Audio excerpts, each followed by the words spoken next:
Hai, ada dong. Kamu apa, teh atau kopi? Air putih aja. Air putih aja. Kita sapa dulu pemirsa. Oke, pemirsa selamat pagi. Selamat datang di iNews Today. Apa kabar hari pemirsa di hari Senin ini di bulan Februari? Ada apa Februari? Adalah bulan kasih sayang ya. Kan sih bulan kasih sayang, Iya. cuma kalau di luar agak gloomy mendung gimana? Gloomy, kayak gitu melo-melo ya. manja gitu ya. Ternyata ya ini bulan musim hujan itu nggak hanya bulan berakhiran berber aja. Oh. Sekarang Februari pun Januari Februari masih tetap hujan pemirsa. Betul. Makanya kita harus tetap waspada di rumah. Apalagi teman-temannya atau yang di perkomplekan perumahan dia harus lebih kerja bakti lagi nih, bersih-bersih Kerja bakti nih. lagi, bersih-bersih Jangan buat sampai yang kebanjiran, nanti udah kebanjiran nyalain pemerintah lagi. betul, buat yang mobilitasnya tinggi gitu ya.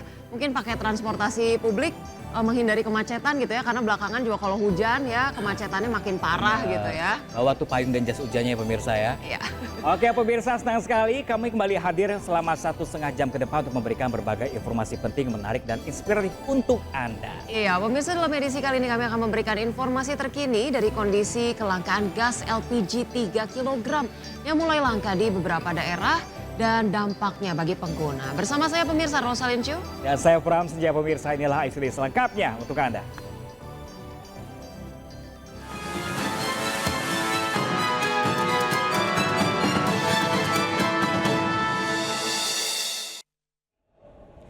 Kita mulai dengan informasi pertama pemirsa, sebuah truk ekspedisi terperosok ke dalam kali Jalan Raya Kamal Kalideres, Jakarta Barat. Ya pemirsa, kecelakaan ini diduga akibat sopir truk mengantuk saat berkendara.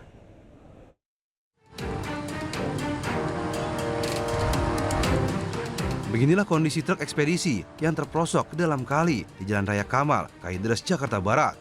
Setengah badan truk masuk ke dalam kali dan mengalami kerusakan pada bagian depan. Kejadian bermula saat truk ekspedisi tanpa muatan ini melaju dari arah Jalan Raya Kamal menuju Benda, Tangerang, Banten. Sampai di lokasi, truk tiba-tiba saja menabrak pembatas jalan dan langsung masuk ke dalam kali. Tak ada korban jiwa, namun insiden ini terjadi akibat sopir truk mengantuk dalam berkendara. Mobil ekspedisi ini dari arah Kelurahan Kamal menuju ke arah Benda Rawa Bokor. Supirnya sedang ngantuk, kelelahan karena perjalanan yang lumayan jauh. Pada akhirnya supirnya menabrak pembatas kali dan mobil terpelosok ke dalam kali. Setelah 1 jam proses evakuasi, truk ekspedisi ini dapat dikeluarkan dari dalam kali untuk selanjutnya dibawa ke kantor unit Laka Lantas Jakarta Barat. Dari Jakarta, Miftahul Ghani melaporkan. Anak kita sayangi, adik kita, Karen.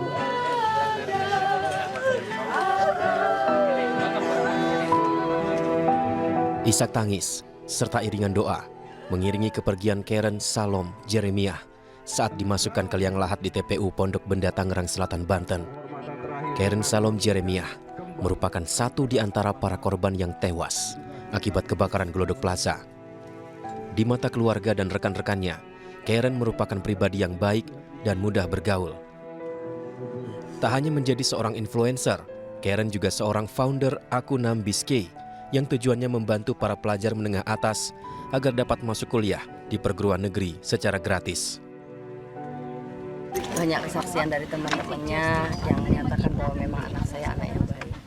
Itu satu, memang dia anak yang baik, anak yang nggak pernah ngerepotin, anak yang mandiri, anak yang taat sama orang tua, sama kakak-kakaknya nurut, selalu membantu, nggak tegaan orangnya. Sebelumnya Rumah Sakit Polri Kramat Jati Jakarta telah mengidentifikasi 5 korban tewas lainnya. Para korban yang berhasil teridentifikasi yakni Karen Salom Jeremiah, Zuki F. Rahja, Aulia Belinda, Osima Yukari, Desti Eka Putri, dan Ade Arianti. Dari Tangerang Selatan, Banten, Nunung Purnomo, iNews melaporkan. Sebuah gudang bahan baku, sofa dan juga kasur di Kabupaten Bekasi, Jawa Barat ludes terbakar. Ya pemirsa, ini pemadaman api berlangsung lebih dari 4 jam hingga hari Senin dini hari, di mana kebakaran ini diduga akibat ledakan gardu listrik di area gudang.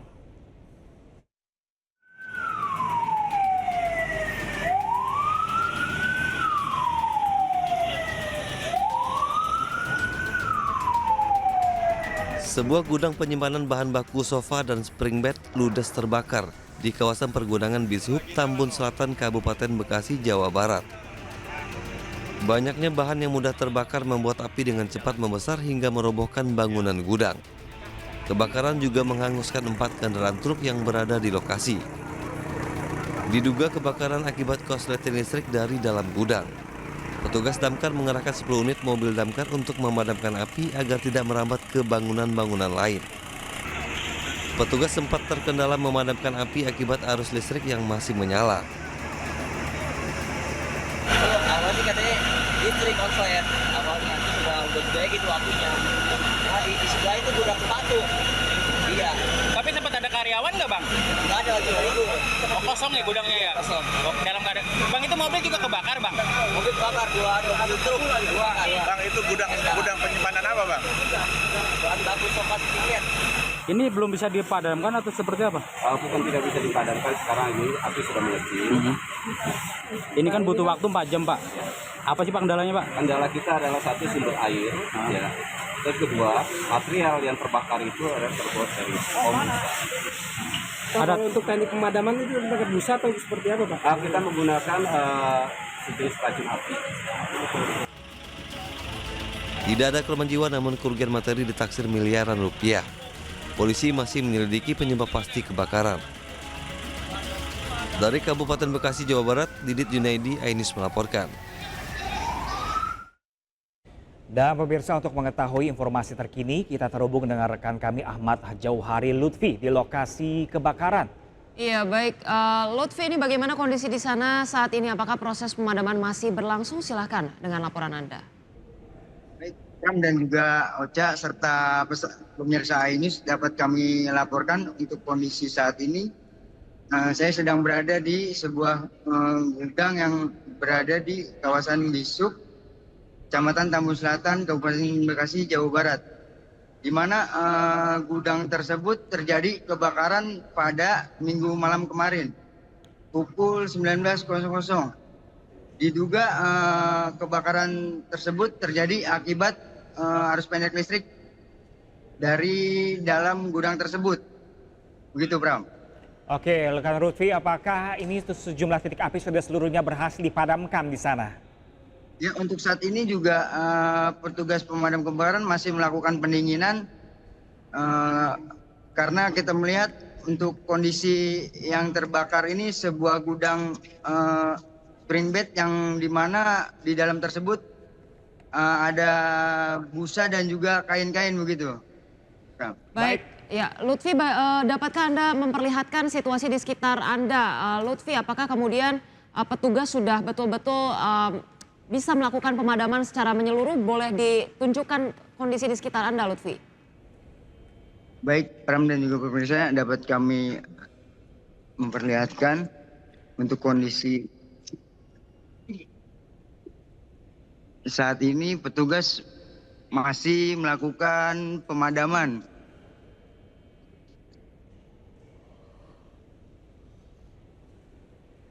Untuk kendala sendiri, proses pemadaman lantaran sumber air terlalu jauh. Begitu, Pram. Oke, kalau untuk sejauh ini rekan Lutfi, apa hasil penyidikan sementara dari petugas terkait penyebab kebakaran? Gimana, Pram? Bisa diulang, Pram? Ya, untuk penyebab pasti kebakaran apakah sudah diketahui rekan Lutfi?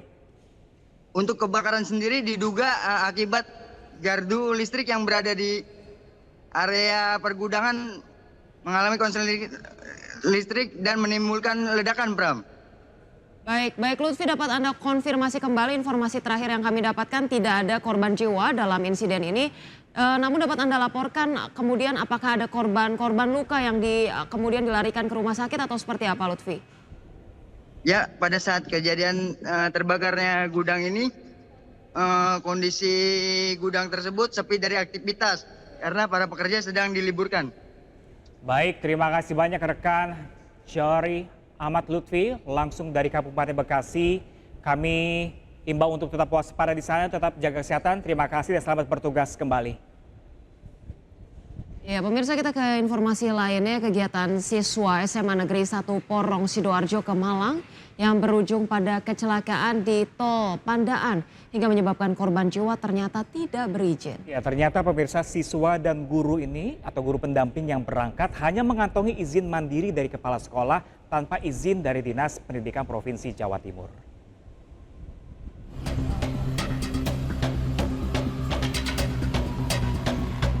Terjadinya kecelakaan bus penumpang puluhan siswa SMA Negeri 1 Porong Sidoarjo di kilometer 72.200 Tol Pandaan Malang dan menimbulkan korban jiwa terus dilakukan penyelidikan. Terbaru diketahui ternyata kegiatan siswa SMA Negeri 1 Porong Sidoarjo ke Malang dalam rangka foto kenangan perpisahan tidak berizin Dinas Pendidikan Provinsi Jawa Timur. Saya sudah mengcross-check langsung dengan berbagai pihak termasuk dari kepala sekolah, dari kepala cabang dinas terkait kejadian kegiatan ini yang dilakukan oleh sekolah. Ternyata kepala sekolah sudah menyampaikan kepada saya bahwa kegiatan ini memang sebelumnya belum didapatkan izin. Namun karena kegiatan ini mungkin secara pribadi dari satuan kelas dari SMA 1 Porong ini yang memang melakukan kegiatan secara mandiri. Ditemui di rumah duka korban, Kepala Sekolah SMA Negeri 1 Porong Sidoarjo, Ropingi, mengaku terpaksa memberikan izin ke Malang dalam rangka foto untuk buku kenangan perpisahan karena didesak siswa. Kami sudah menghormat bahwa tidak ada program ini, tapi ternyata anak-anak sudah menyusun kesepakatan melalui polling yang mereka himpun, sehingga polling itulah yang disodorkan ke kami. Pak, kami kalau nggak ada ini, maka kami akan tetap jalan. Dan yang lebih, apalagi ini katanya di sekolah lain juga sama melaksanakan seperti ini, yang kami juga tidak tahu persis data itu. Akhirnya dengan pertimbangan tertentu kami berikan persetujuan untuk itu. Sementara itu terkait korban kecelakaan yang menewaskan seorang siswi SMA Negeri 1 Porong Sidoarjo, Pemkab Sidoarjo melalui PLT Bupati Sidoarjo, Haji Subandi memberikan santunan kepada keluarga korban.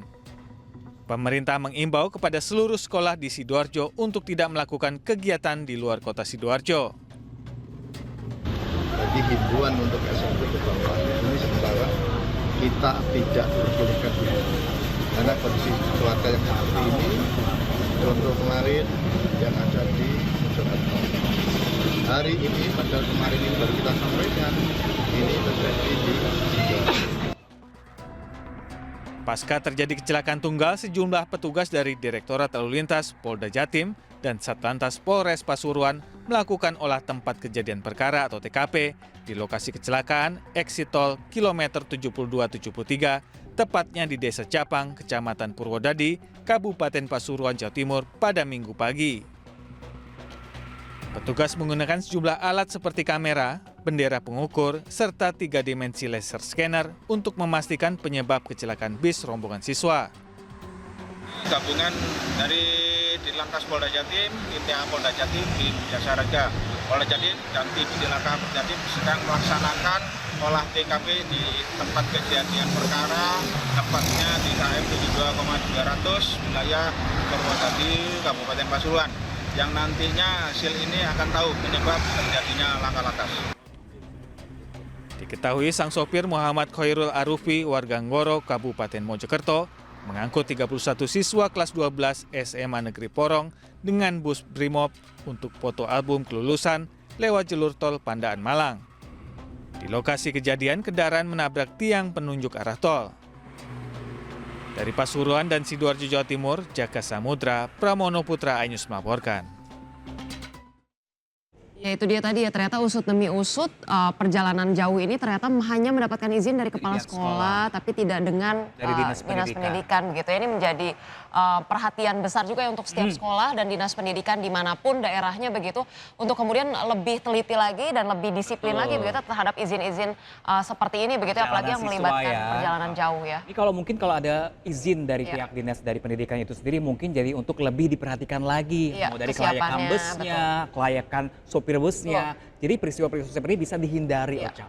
Jangan kemudian setelah terjadi insiden akhirnya saling lempar tanggung jawab begitu ya. Dan informasi berikutnya pemirsa, ternyata tertinggal rombongan bus sejumlah siswa kelas 12 SMA Negeri 1 Porong, Sidoarjo, Jawa Timur justru selamat dari kecelakaan maut di Tol Pandaan Malang. Ya pemirsa, sejumlah siswa yang selamat berkumpul di rumah duka untuk melakukan doa bersama.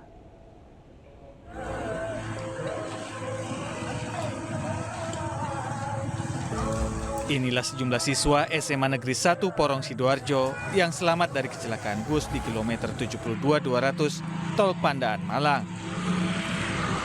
Mereka selamat dari maut karena tertinggal rombongan bus saat hendak berangkat ke Malang untuk foto kenangan di buku perpisahan sekolah. Nasrul Amrullah, satu dari sejumlah siswa selamat, mengaku karena tertinggal rombongan bus, dirinya naik mobil lain menuju Malang. Namun sampai di tengah perjalanan, ia terkejut saat mendengar kabar rombongan bis yang ditumpangi rekan satu kelasnya mengalami kecelakaan maut di kilometer 72.200 Tol Pandaan Malang. Nasrul mengaku untuk berangkat ke Malang, dirinya bersama puluhan rekan satu kelasnya patungan Rp110.000 per siswa setelah mendapatkan izin dari kepala sekolah. Saya telepon teman saya itu tadi, yang beda kelas, telepon dia nyari. Kamu nggak apa-apa kan? Saya bingung Pak, kan saya kan naik mobil. Loh aku kenapa? Ya gitu Pak. Loh, mulu kita jalan. Langsung saya refleks matiin HP Pak, langsung telepon teman saya satunya. Itu saya sudah. Untuk memberi penghormatan terhadap rekan satu kelasnya yang meninggal dunia akibat kecelakaan, sejumlah siswa yang selamat berkumpul di rumah duka untuk melakukan doa bersama pasca pemakaman korban. Dari Sidoarjo, Jawa Timur, Pramono Putra, iNews melaporkan.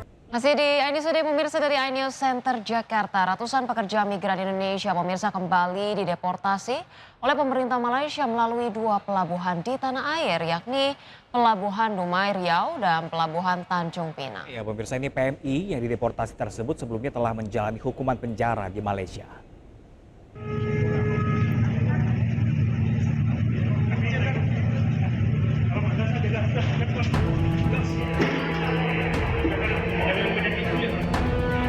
Deportasi terhadap pekerja migran Indonesia oleh Malaysia kembali dilakukan. Sebanyak 158 PMI dideportasi dari Pelabuhan Melaka, Malaysia, menuju 2 pelabuhan di tanah air, yakni Pelabuhan Internasional Dumai Riau dan Pelabuhan Internasional Tanjung Pinang. Ratusan PMI, pekerja migran Indonesia non-prosedural ini, langsung dilakukan pemeriksaan serta pengecekan kesehatan oleh pihak imigrasi dan Balai Karantina Kesehatan Pelabuhan Kota Dumai Riau. Petugas pos pelayanan perlindungan pekerja migran Indonesia akan terus membantu dan memfasilitasi pemulangan para PMI hingga sampai ke daerah asalnya masing-masing. Kita melakukan pelayanan mendampingi mereka. Pertama itu kita dampingi mereka untuk membuka registrasi IMEIHP sehingga handphone yang mereka tersebut bisa dipergunakan kembali. Setelah itu kita akan bawa kembali ke rumah lama kita untuk rumah lama PMI untuk kita lakukan fasilitasi. Ratusan PMI yang telah dideportasi oleh pemerintah Malaysia ini sebelumnya telah menjalani hukuman penjara di Malaysia. Mereka tertangkap saat bekerja karena tidak memiliki surat resmi untuk bekerja di Malaysia. Dari Dumai Riau, Dedi Iswandi, iNews melaporkan. Ya, sebelumnya pemirsa, ini seorang pekerja migran Indonesia meninggal dunia akibat tertembak di Malaysia. Ya, pemirsa, jenazah korban dimakamkan di kampung halamannya di Desa Terkung, Kecamatan Rupat, Kabupaten Bengkalis.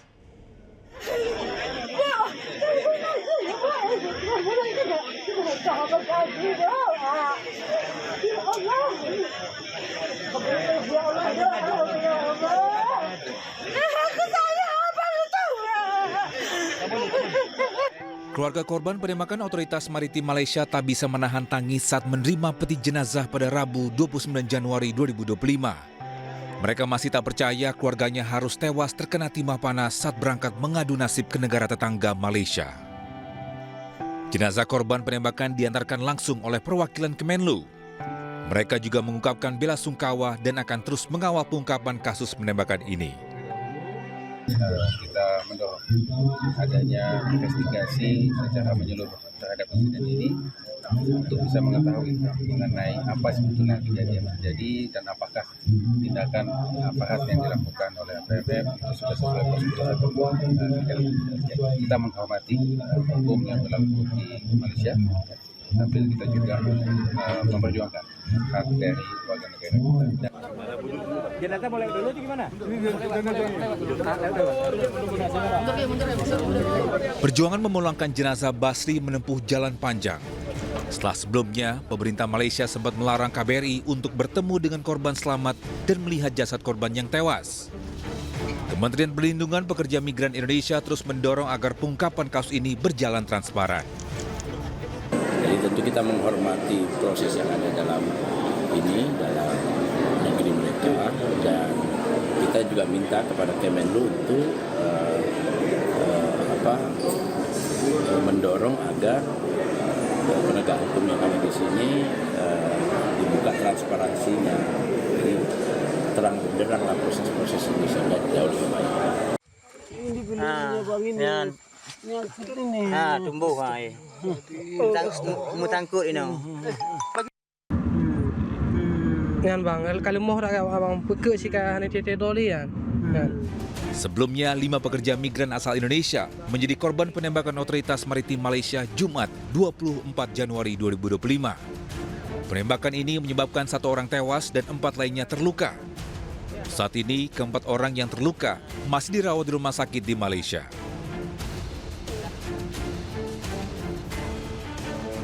Sebelumnya, otoritas Malaysia telah mengeluarkan kronologi, yaitu kapal WNI diduga menabrak kapal patroli otoritas maritim Malaysia.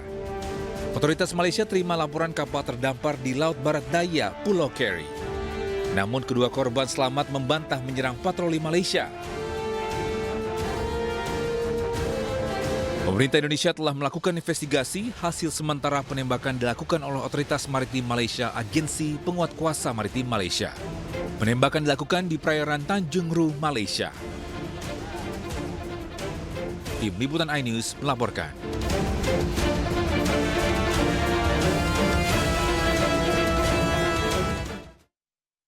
Ya, pemirsa, Presiden Prabowo Subianto buka suara mengenai kasus penembakan WNI oleh aparat Agensi Penguatkuasaan Maritim Malaysia. Ya, pemirsa, Prabowo Subianto mengingatkan agar para pekerja migran Indonesia tidak ikut-ikutan dalam kegiatan ilegal. Ya, itu sedang kita tentunya berharap ada investigasi, ya kan. Tapi sekali lagi saya ingatkan bahwa jangan mau ikut-ikut dalam kegiatan ilegal.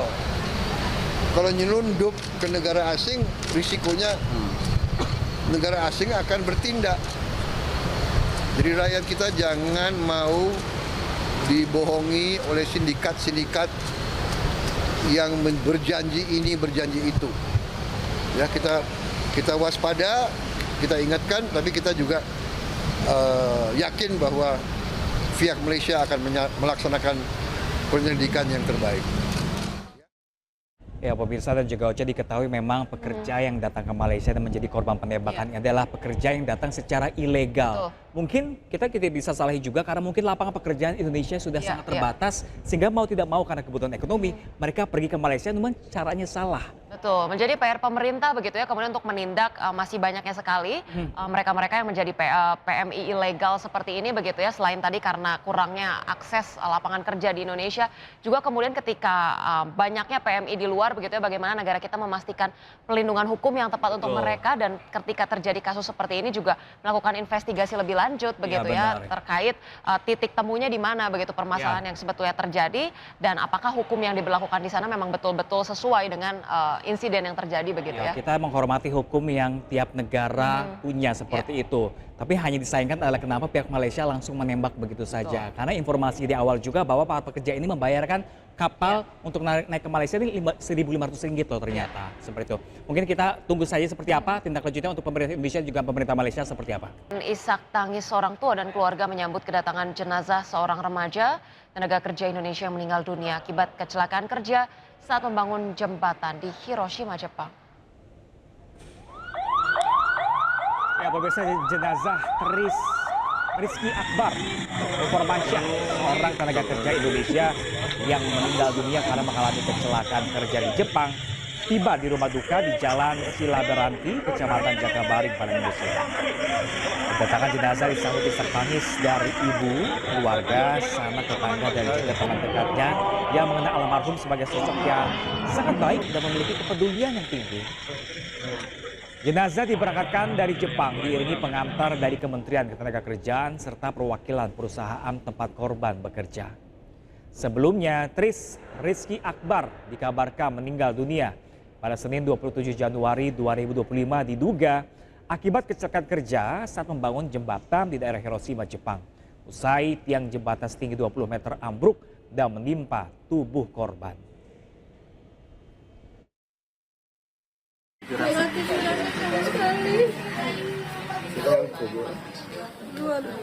Baik, bukan umumnya. Peduli sama Ahmad, sama ibunya, peduli sama keluarga. Bukan peduli sama keluarga, sama kawan-kawan kenyataan yang sudah datang ya. Peduli. Bahwa jenazah ini sudah diterima secara utuh dan dokumennya sudah diserahkan ke pihak keluarga. Untuk apa fasilitasnya untuk korban almarhum? Santunan atau tali kasih? Langsung dari pihak yang dipandang. Ya pemirsa, kembali bersama kami di ISUD, masih langsung dari Ayu Center Jakarta bersama saya Pram Senjaya dan rekan saya Rosalin Cio. Pemirsa, ini ada puluhan perwakilan dosen dari berbagai daerah di Sumatera Barat ini menggelar aksi di sekitaran Silang Monas, Jakarta Pusat. Ya, pemirsa, aksi ini dilakukan untuk menuntut tunjangan kinerja tahun 2020-2024 yang tidak cair. Selain dari perwakilan dosen Sumbar, aksi ini juga diikuti oleh dosen dari daerah lain, diantaranya adalah Jawa Timur, Kepulauan Riau, Lampung, dan lainnya. Para dosen ini berharap dengan melakukan aksi ini, pemerintah mendengarkan tuntutan terkait tunjangan dosen ASN bisa segera dipenuhi.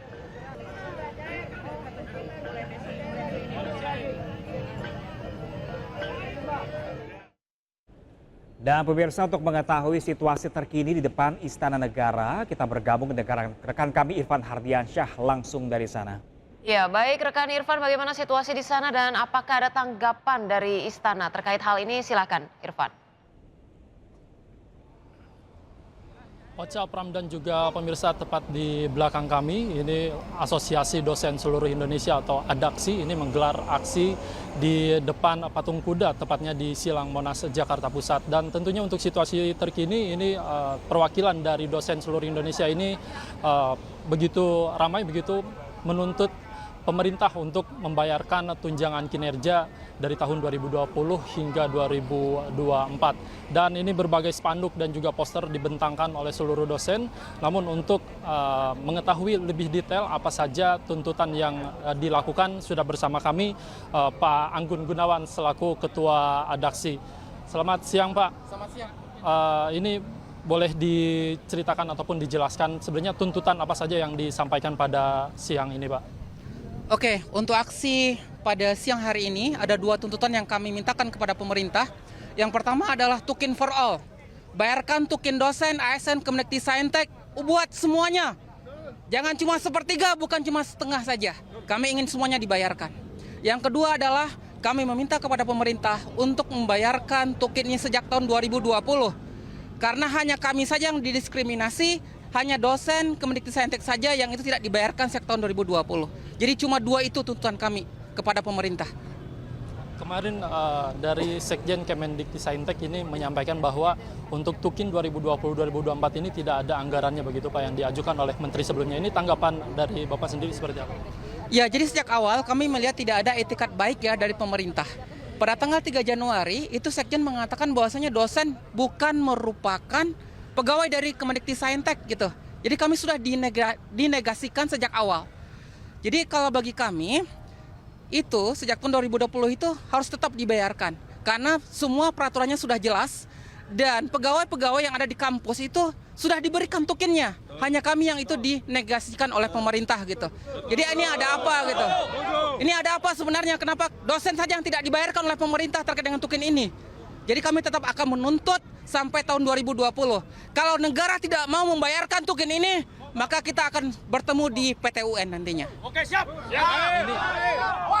Nah, jika nantinya dari pihak pemerintah ini tidak ada solusi begitu Pak, apa yang akan dilakukan oleh Adaksi sendiri Pak? Oke, aksi hari ini merupakan puncak kesabaran kawan-kawan dosen ASN Kemendikbudristek. Kami sudah bersabar sejak puluhan tahun yang lalu. Dan ini merupakan puncaknya. Kalau misalnya tuntutan kami tidak diaminkan oleh pemerintah, maka kami akan berencana untuk melakukan aksi mogok mengajar nasional. Karena selama ini kami hanya diacuhkan saja. Kami sudah berikan ultimatum kepada kementerian untuk menjawab tuntutan kami pada tanggal 24 Januari kemarin. Tapi tidak ada satupun dari kementerian yang itu memberikan pernyataan resmi terkait dengan tukin dosen ini. Terima kasih banyak Mas Anggun dan semuanya atas waktunya, dan tentunya para seluruh dosen ini berharap tunjangan kinerja dibayarkan oleh pemerintah mulai dari 2020 hingga tahun 2025. Sementara demikian Ocha dan Pram. Baik, terima kasih rekan Irfan melaporkan langsung dari Istana. Selamat bertugas kembali Irfan. Selanjutnya pemirsa, Bank Indonesia buka suara terkait dengan Google yang menampilkan level nilai tukar mata uang dolar Amerika Serikat terhadap rupiah yang berada di level 8.101 rupiah.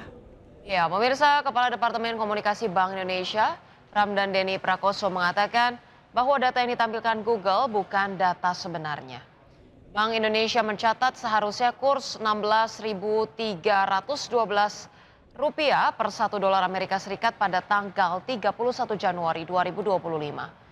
Sebelumnya Google diduga mengalami masalah saat menampilkan nilai tukar rupiah ke dolar Amerika Serikat berada di level 8.170 rupiah pada 1 Februari 2025. Level nilai tukar rupiah 8.170 per US dollar sebagaimana yang terlihat di halaman Google, menurut kami bukan level yang seharusnya, bukan level yang sebenarnya, karena data JISDOR di tanggal 31 Januari 2025 sebagai yang ada dalam website Bank Indonesia, 1 dolar adalah 16.312 rupiah. Oleh karena itu kami sudah berkoordinasi, komunikasi dengan pihak Google Indonesia dan berharap Google dapat menyelesaikan masalah ini dengan secepat-cepatnya. Pemirsa, Gubernur Jakarta terpilih Pramono Anung angkat suara terkait rencana peraturan poligami ASN Jakarta. Ya, pemirsa, Pramono menjelaskan dan menegaskan tidak boleh. Menurut Pramono Anung, ada ASN yang melakukan poligami di bawah kepemimpinannya, maka akan diberikan sanksi pemecatan. Pramono menegaskan komitmennya terhadap monogami dan menolak poligami.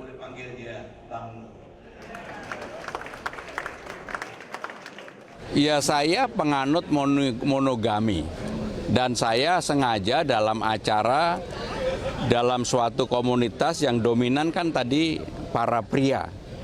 Saya sengaja menyampaikan bahwa saya penganut monogami tulen bagi ASN di Jakarta selama saya menjabat pasti tidak saya izinkan. Kurang jelas. Pasti tidak saya izinkan. Ya, Bang Dul juga nggak akan izinkan. Enggak jadi, Mas. Berarti ada sanksi. Ya nggak diizinkan. Kalau nggak diizinkan dilanggar kan dipecat. Artinya akan keluar pergub lagi. Udahlah, pokoknya saya penganut monogami dan saya akan merealisasikan dalam kehidupan sehari-hari di kantor Gubernur Jakarta. Kalau tempat lain monggo silakan aja. Ini bagi ASN. Sebelumnya pemirsa, PJ Gubernur DKI Jakarta Teguh Setiabudi menerbitkan aturan poligami bagi ASN Pemprov Jakarta. Ya, pemirsa, Teguh menegaskan bahwa penerbitan aturan tersebut untuk mengatur pernikahan bagi aparatur sipil negara, termasuk mencegah nikah siri.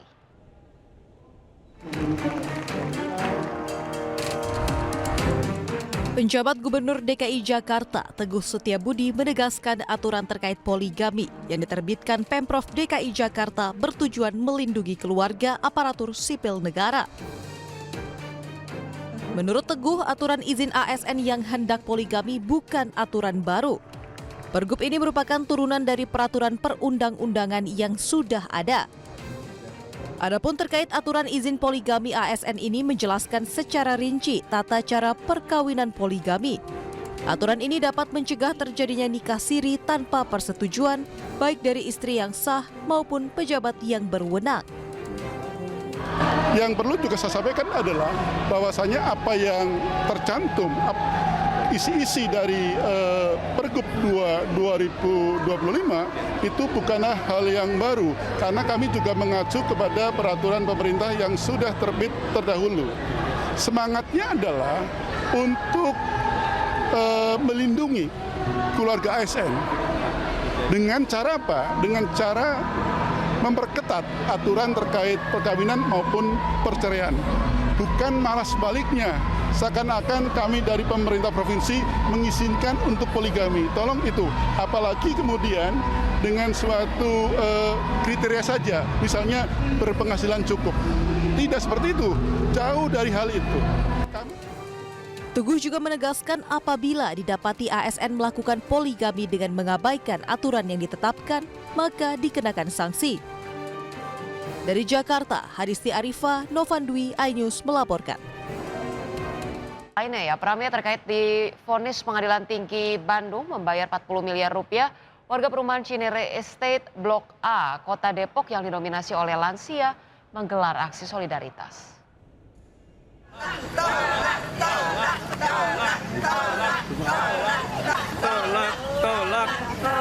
Tolak. Sambil jalan. Warga perumahan Cinere Estate Depok, Jawa Barat menggelar unjuk rasa sebagai bentuk protes terhadap putusan Pengadilan Tinggi Bandung. Dalam putusan Pengadilan Tinggi Bandung, para ketua RT dan RW perumahan Cinere Estate diharuskan membayar uang ganti rugi senilai 40 miliar. Vonis tersebut berawal dari gugatan PT Megapolitan Development setelah warga perumahan Cinere Estate menolak pembangunan jembatan yang akan menghubungkan perumahan Cinere Estate dengan perumahan CGR. Total ada 8 ketua RT dan 2 ketua RW yang diminta untuk membayar hasil putusan perkara sebesar 40 miliar rupiah. Ini yang tergugat ya, itu harus memberikan jalan akses pada perumahan dan membayar ganti rugi sebesar 40,8 miliar. 20 miliar untuk kerugian imaterial dan 20 miliar untuk kerugian material yang mereka anggap bahwa dengan kita menolak jembatan ini menghalangi pembangunan perumahan. Alasan warga menolak pembangunan jembatan sebagai akses penghubung perumahan mereka dengan perumahan lainnya lantaran khawatir soal aspek keamanan. Sementara warga dan pengurus lingkungan akan mengajukan kasasi ke Mahkamah Agung atas putusan vonis Pengadilan Tinggi Bandung tersebut. Ini kemarin sempat viral banget di sosmed ya Pramnya pada screenshot. Salah satunya termasuk aku yang kepo akhirnya browsing sendiri. Kok bener 8 ribuan doang langsung mau gitu beli loh. produk elektronik tadinya. Ya malah nggak di rumah turun nih harganya. Oh gitu, oke. Tapi ya balik lagi ya ternyata setelah tahu ini kesalahan gitu ya, nggak mungkin juga sih 8.000, malahan hari ini kabarnya rupiah mengalami pelemahan 1% gitu ya. Kita harapkan dengan adanya gemparan ini gitu ya membuat kepemimpinan yang baru kan. Iya, kepemimpinan yang baru, tapi kemudian juga pemerintah Indonesia lebih gencar lagi gitu ya membuat kebijakan-kebijakan yang akhirnya mendukung penguatan rupiah terhadap dolar Amerika Serikat ya. Pemirsa, kita ke informasi lainnya. Imbas pelarangan penjualan di tingkat warung pengecer, kelangkaan gas LPG 3 kg terjadi di sejumlah wilayah di Kabupaten Tangerang. Ya, warga bahkan pemirsa rela antri demi mendapatkan gas LPG.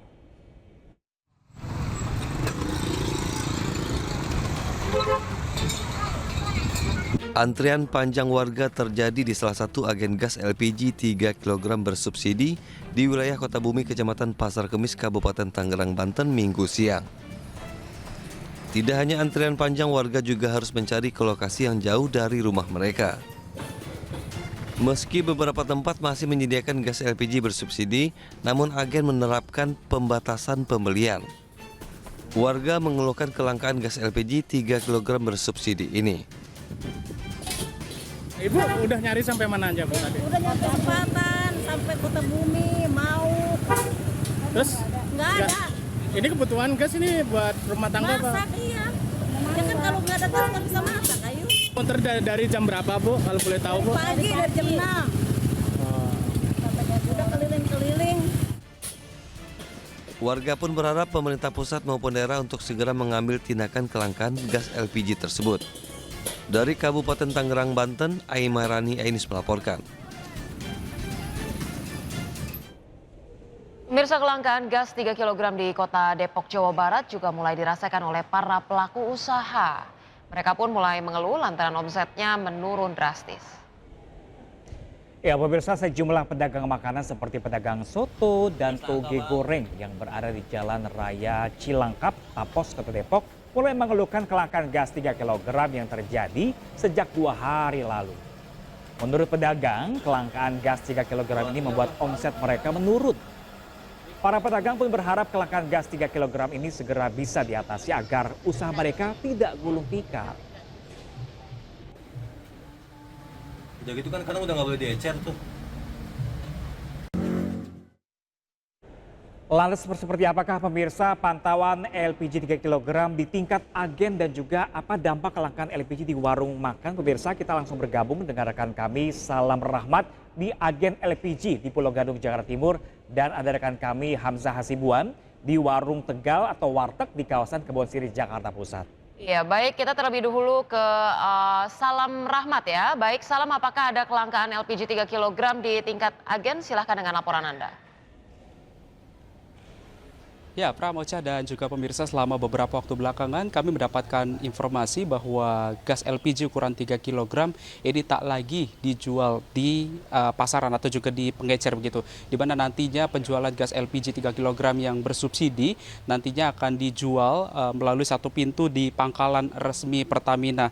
Seperti yang terlihat di layar kaca, Pram, Ocha, dan juga pemirsa, bahwa saat ini kami sedang berada di agen gas LPG 3 kg di Pulau Gadung, Jakarta Timur, di mana memang untuk ketersediaan gas LPG 3 kg atau gas melon bersubsidi, ini ketersediaannya memang sudah habis. Dan baru saja kalau Pram, Ocha, dan juga pemirsa dapat kami informasikan juga bahwa baru saja untuk truk yang mengangkut dari gas LPG 3 kg ini baru saja tiba di tempat kami melaporkan saat ini untuk nantinya ketersediaan gas LPG ini memang sudah ready kembali atau juga sudah siap kembali untuk juga nantinya akan didistribusikan ke sejumlah pangkalan-pangkalan yang nantinya dari pangkalan juga akan menyalurkan ke sejumlah masyarakat begitu yang nantinya memang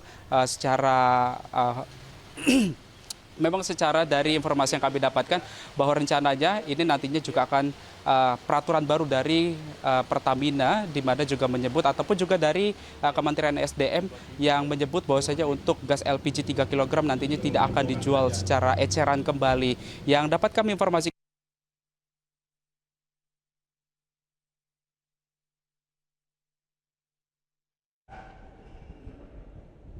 baik, selanjutnya pemirsa, kami akan menuju ke Hamzah Hasibuan yang kini sudah ada di sebuah warung Tegal di Jakarta Pusat.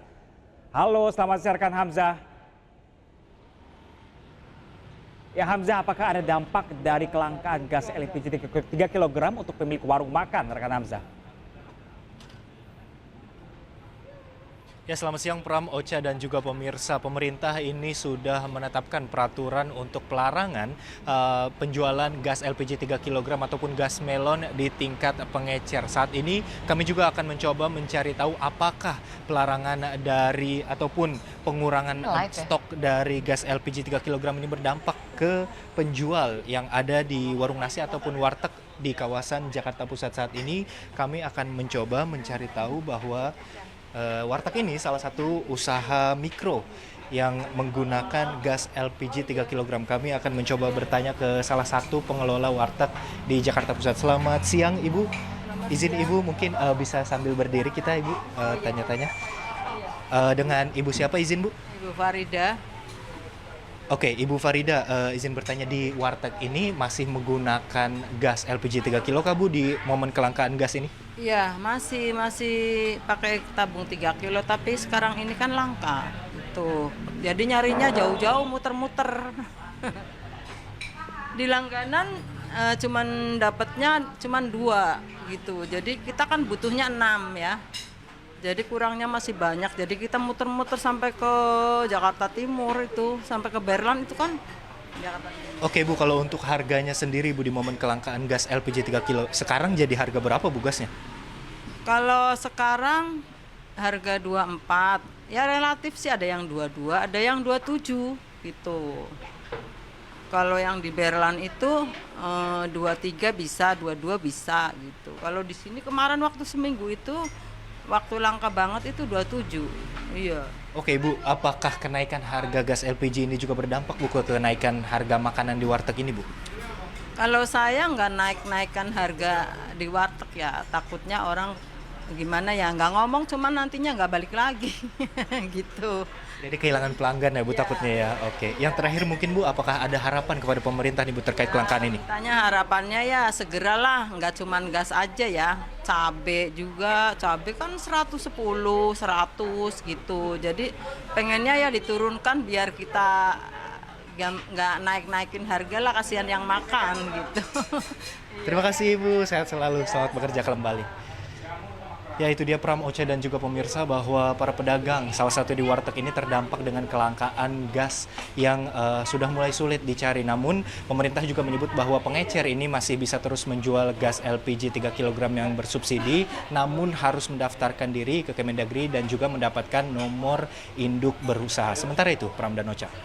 Baik, terima kasih banyak Hamzah Hasibuan, dan tadi sebelumnya rekan kami Salma Rahmat tentang kelangkaan gas LPG 3 kg. Terima kasih dan selamat bertugas kembali. Semoga juga kelangkaan ini tidak berlangsung lama ya. Memang pemerintah sekarang saat ini sedang menggodok aturan baru untuk penjualan resmi dari LPG 3 kg. Karena banyak di antaranya pemirsa ini banyak dijual di atas harga rata-rata. Yang harga asli 18.000, bahkan kemarin laporan dari teman-teman dari seluruh tanah air ya, ada yang bahkan mencapai Rp50.000 ternyata, mahal sekali. Baik, sebetulnya memang dengan adanya diterapkan dilarangan untuk pengecer ini gitu ya, menghindari oknum-oknum yang kemudian meningkatkan harga secara drastis dan menyebabkan subsidi LPG ini menjadi tidak tepat sasaran gitu. Tapi lagi-lagi ya, kemudian memang kelangkaan memang terjadi di sejumlah titik karena mungkin pangkalan resmi ini sendiri titiknya belum tersebar di seluruh pelosok begitu ya. Akhirnya kebingungan juga nih sejumlah warga, ini menjadi PR pemerintah juga untuk harapan nggak kelamaan yang iya, menggodok agar kemudian lebih banyak lagi begitu ya pangkalannya dibuat di sejumlah titik-titik yang belum terjangkau hingga saat ini. Pemirsa, pemerintah Indonesia meningkatkan upaya perlindungan anak di ruang digital, di mana langkah ini diambil untuk mengatasi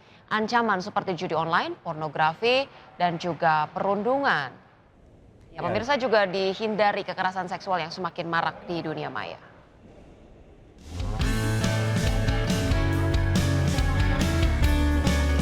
Pemerintah Indonesia terus meningkatkan upaya perlindungan anak di ruang digital. Dalam hal ini, Menteri Komunikasi dan Digital Muti Hafid menyatakan bahwa sesuai arahan Presiden telah dibentuk tim kerja untuk percepatan penyelesaian peraturan ini. Tim tersebut melibatkan berbagai kementerian, termasuk Kementerian Kesehatan, Kementerian Pemberdayaan Perempuan dan Perlindungan Anak, serta Kementerian Pendidikan. Tim ini akan mulai bekerja mulai tanggal 3 Februari 2025 untuk merumuskan regulasi yang diperlukan. Berdasarkan data terkini, Indonesia menempati posisi keempat terbesar di dunia untuk kasus pornografi anak di ruang digital. Selain itu, aduan terbanyak yang diterima oleh Komdigi meliputi judi online, perundungan, dan kekerasan seksual terhadap anak di internet. Ya, ini kan sesuai arahan Presiden untuk memperkuat perlindungan anak di ranah digital dan menindaklanjuti hal tersebut. Kami telah mengeluarkan SK tim kerja untuk percepatan penyelesaian peraturan ini. Dan ini melibatkan berbagai kementerian, makanya kami terima kasih sekali Pak Menkes, Ibu Men PPPA, dan juga Mendikdasmen mengirimkan Eselon 1, Eselon 2-nya juga untuk ikut dalam tim kerja ini yang akan bekerja mulai esok. Tim akan menggodok betul-betulnya itu esok, dan kita tahu angka-angka yang memprihatinkan dari kejahatan-kejahatan di dunia maya terhadap anak-anak kita. Di antaranya untuk pornografi anak itu Indonesia keempat terbesar di dunia. Sementara itu, Menteri Pemberdayaan Perempuan dan Perlindungan Anak Arifatul Khairi menyambut baik inisiatif ini dengan menekankan pentingnya kolaborasi antar kementerian untuk mensosialisasikan aturan penggunaan media sosial bagi anak-anak sekolah. Menurutnya, hal ini penting untuk menyelamatkan anak-anak Indonesia dari dampak negatif media sosial. Kami sangat menyambut baik apa yang diinisiasi oleh Komdigi, karena sesungguhnya dari laporan-laporan dan kasus-kasus yang kami dalami, Sebagian besar penyebabnya kami analisa ada 2, pola asuh dan karena pengaruh media sosial yang tidak bijak yang digunakan oleh anak-anak gitu. Jadi ini yang akan kita kolaborasikan lebih lanjut, bagaimana nanti ada salah satu mungkin tentang aturan penggunaan media sosial untuk anak-anak. Ya pemirsa, Presiden kelima RI Megawati Soekarno Putri menandatangani komitmen dukungan kepada anak-anak korban perang Gaza dan Ukraina. Ya, pemirsa, komitmen tersebut ditegaskan dalam forum Unbroken Kids Alliance di Roma, Italia, dan berikut laporan jurnalis iNews Gede Satria. Kelima Republik Indonesia sekaligus Ketua Umum PDI Perjuangan, Ibu Megawati Soekarno Putri, memenuhi undangan yang diadakan oleh Unbroken Kids Alliance, sebuah organisasi yang berfokus kepada kesejahteraan anak dan perlindungan anak yang menjadi korban peperangan di berbagai belahan dunia. Dalam pertemuan yang digelar di Museum San Salvatore di Lauro, Roma, Italia ini, Ibu Megawati ditemani oleh Ketua DPR RI, Ibu Puan Maharani, dan juga Arsyad Rashid yang menjadi co-founder dari organisasi kemanusiaan 5P yang bergerak di bidang kemanusiaan, perdamaian, planet, kemitraan, dan kesejahteraan.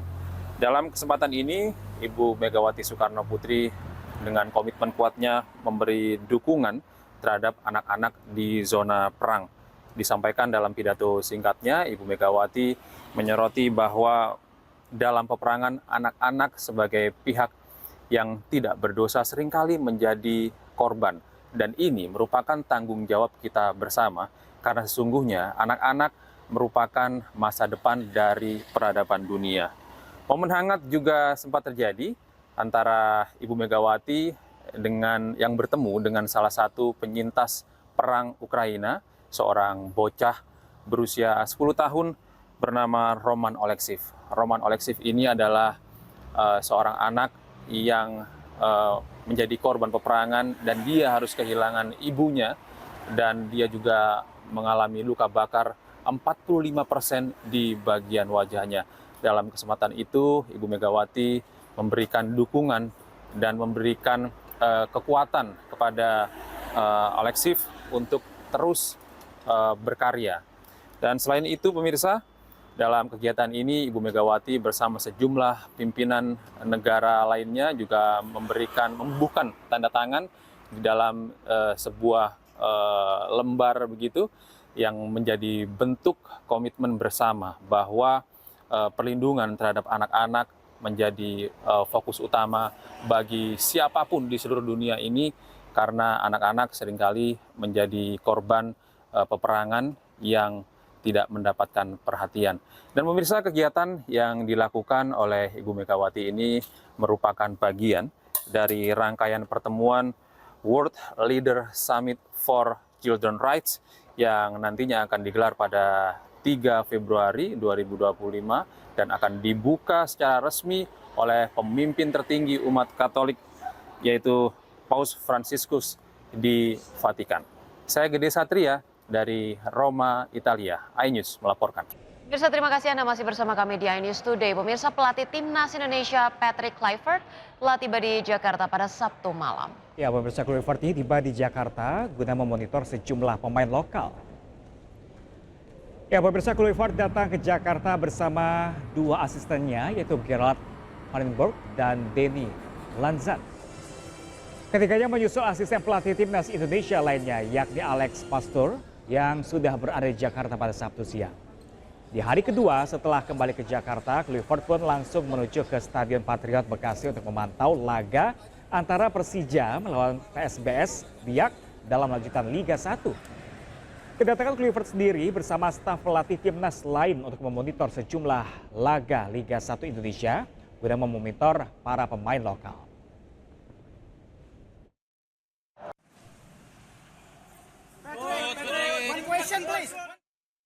Pemirsa, cuplikan tayangan berita iNews dapat Anda saksikan di kanal YouTube @official iNews. Dan setelah ini pemirsa, Anda bisa langsung menyaksikan iNews Siang bersama rekan kami, iNews dan saya Pram Senjaya pemirsa. Saya Pram Senjaya pamit. Dan saya Rosalyn Cio pemirsa pamit undur diri. Selamat beraktivitas. Sampai jumpa esok hari di jam yang sama. Sampai jumpa. Bye.